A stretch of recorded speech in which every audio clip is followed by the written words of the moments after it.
true horror stories from abandoned asylums. They were once meant to heal the broken.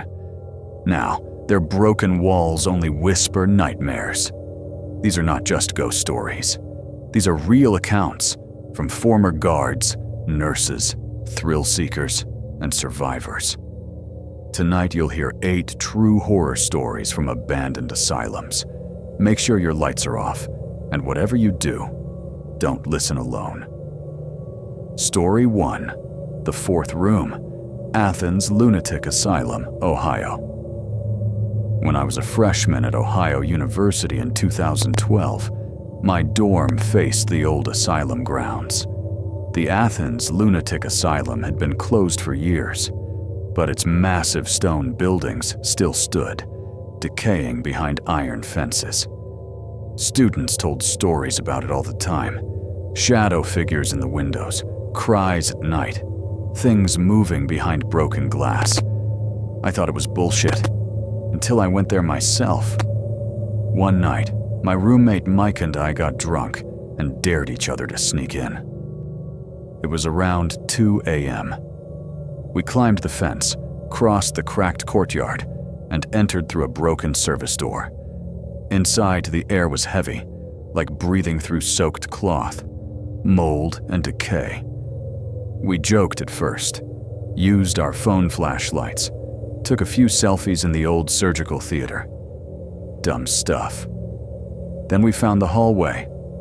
It was long, much longer than the outside dimensions should have allowed. There were 4 doors on the left, all closed. The first 3 were empty rooms, filled with rubble and rusty beds. But the 4th, something was wrong.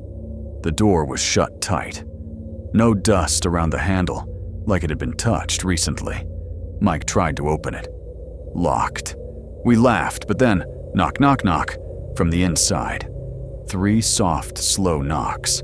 Mike froze. I whispered, "Stop messing around." He looked at me, pale as paper. I didn't knock. Another knock. Then a 4th. Louder. Right at eye level. We bolted. Ran like hell through the darkness. I didn't look back, but Mike did. He swore later he saw a face, gray, sunken, watching him through the glass. We never went back.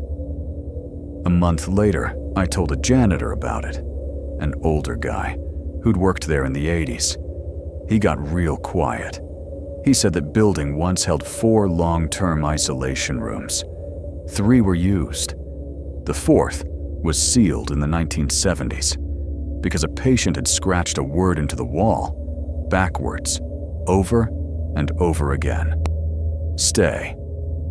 Story 2. The Basement Door, Pennhurst State School, Pennsylvania.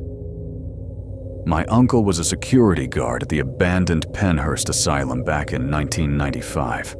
The place was already notorious. Abuse, neglect, patients chained for years. But he didn't believe in ghosts. His job was simple: walk the grounds, check for trespassers, and make sure no one set fires or stole copper wiring. He said everything was normal, except the basement. There was one building with a metal door leading down into the earth. Chained shut, welded around the edges. No one was supposed to go in there. But one night, on patrol, he saw it. The chain was broken. The door was open. He radioed it in, no response. So he drew his flashlight and descended. The steps were stone, narrow, damp. The air got colder with every step. At the bottom was a hallway, brick, lined with small doors, like storage lockers. He walked slowly, listening. Drip, drip, drip. Then, dragging. A long, wet dragging sound from down the corridor. He aimed his flashlight. Nothing. He turned back. That's when he saw the writing, scrawled on the wall in red. "I'm not alone." He ran, didn't report it, quit the job 2 weeks later. 10 years later, the building was torn down.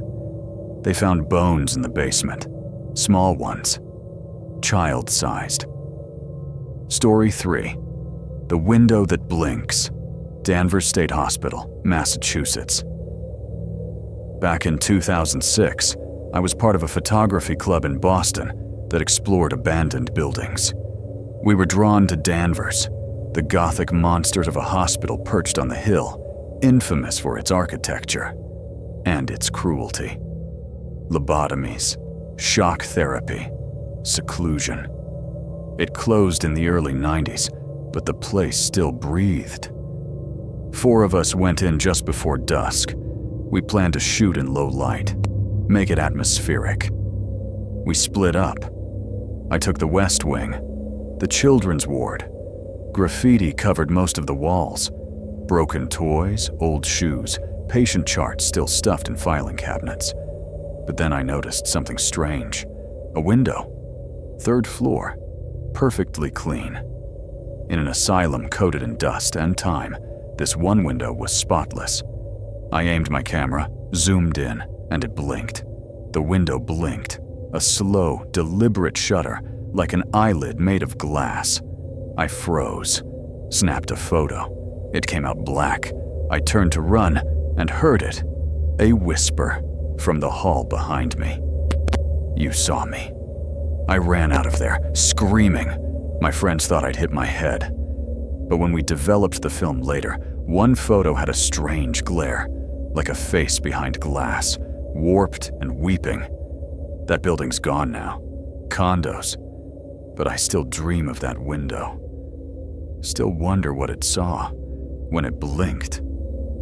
Story 4. The Dinner Bell. Trans-Allegheny Lunatic Asylum, West Virginia. My grandmother was a nurse at Trans-Allegheny in the late 60s. She never spoke much about it until she got dementia. Then the memories came flooding back, raw and unfiltered. She'd sit in a rocking chair staring at nothing, and suddenly whisper, "Don't ring the bell at night." I asked what she meant.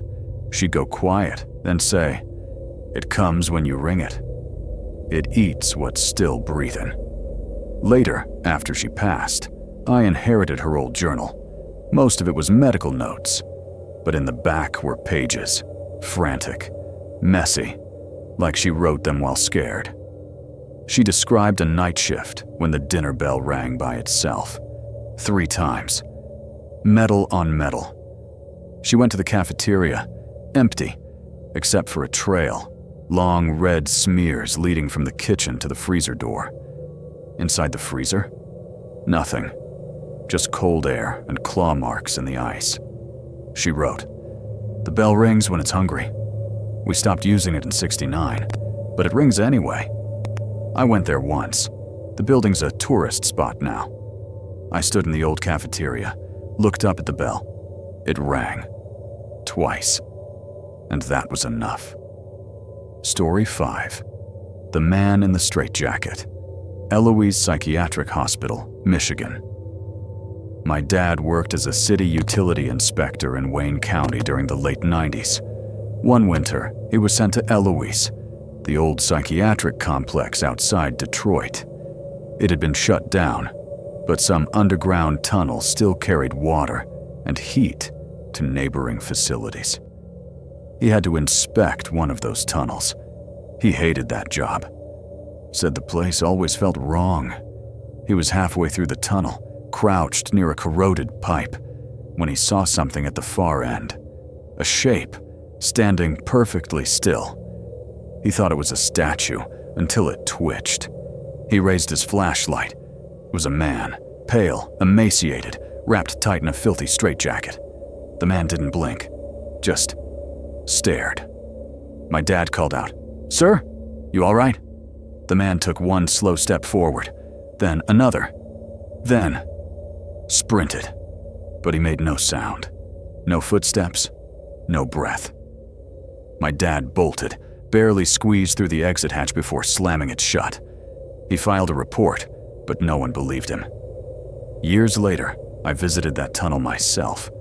Someone had carved words into the wall near the hatch, deep, frantic letters. I'm still in here. Story 6. Static. Northern State Mental Hospital, Washington. In 2018, I was working on a documentary about haunted locations in the Pacific Northwest. We got permission to film at Northern State, a vast, overgrown hospital that had been abandoned since the 1970s. I brought a camera crew, a historian, and a local medium. The first 2 hours were uneventful. Eerie, yes, but no activity. Then our audio engineer started picking up static on every channel. It wasn't normal white noise. It had a rhythm, like breathing. We paused to reset. And then, the static started talking. A whisper, underneath the fuzz. We isolated it later in post, slowed it down, ran it through filters. It said, "Under the floor, still warm." We laughed at first, thought it was a prank. But the medium, she turned pale, pointed to a section of the hallway floor. We pried open a panel. Below it, a shallow space, lined with plastic sheets. And inside, a medical stretcher. Still stained. We left that night and never went back. But even now, when I turn my radio dial just right, I hear it again. Still warm. Story 7, Room 209, Trans-Allegheny Lunatic Asylum, West Virginia. Back in 2006, I worked for a paranormal tour company that ran overnight investigations at the Trans-Allegheny Asylum. We had access to every floor, but none of us liked going to the third, especially not room 209. It was locked. Always. Even maintenance staff didn't have the key. One night, a guest, a college kid, picked the lock. He wanted to be the first person inside in decades. We warned him not to. He laughed, said ghosts were fake. He opened the door and went in alone. Shut it behind him. 30 seconds passed. Then a scream. Not a scared yell. A scream. We kicked the door open. He was standing in the center of the room, arms limp, eyes wide. He just kept whispering over and over. She said I look like him. She said I look like him. He wouldn't leave, wouldn't stop saying it. We had to call an ambulance. He never spoke again, at least not in a way that made sense. Later, I looked into it. In 1947, a nurse was killed in that room, strangled by a patient who believed she was hiding his twin brother in the walls. His file said the same phrase, scrawled over and over in pencil. She said I look like him.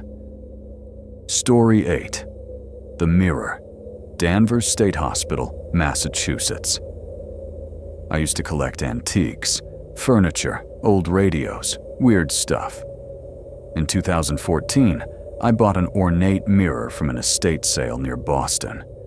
The seller said it came from Danvers State Hospital before it was torn down. I hung it in my apartment. It was beautiful. Old silver framing, fogged edges, had this weight to it. That's when the dreams started. They were always the same. A hallway with green tile, a man screaming behind a locked door, and the mirror hanging at the end of the hall. In the dream, I'd approach the mirror, and instead of my reflection, I'd see a girl. Pale, eyes too wide. She'd reach for me, her fingers pressing out of the glass. One night, I woke up to a sound, a crack. The mirror, it had split, straight down the center. And inside the crack, I saw a face. Not my own. I moved the mirror to the garage, but it kept showing up. On my phone screen, in windows, in other mirrors. It followed me. Last year, I tried to give it away. No one would take it. Antique dealers said it gave them headaches just looking at it. So now it's wrapped in a tarp, buried in a storage locker. But even now, sometimes when I close my eyes, I hear her whisper, "Turn around." Not all screams echo through halls. Some stay behind walls. Some hide in forgotten basements. And some wait in reflections. These were just 8 stories. but hundreds more sleep beneath cracked floors and behind rusted doors. If you ever pass an old asylum, don't look too long, don't listen too close, and whatever you do, don't answer when it knocks. This was Nightmare Tales. We'll be back next week. Until then, keep the lights on.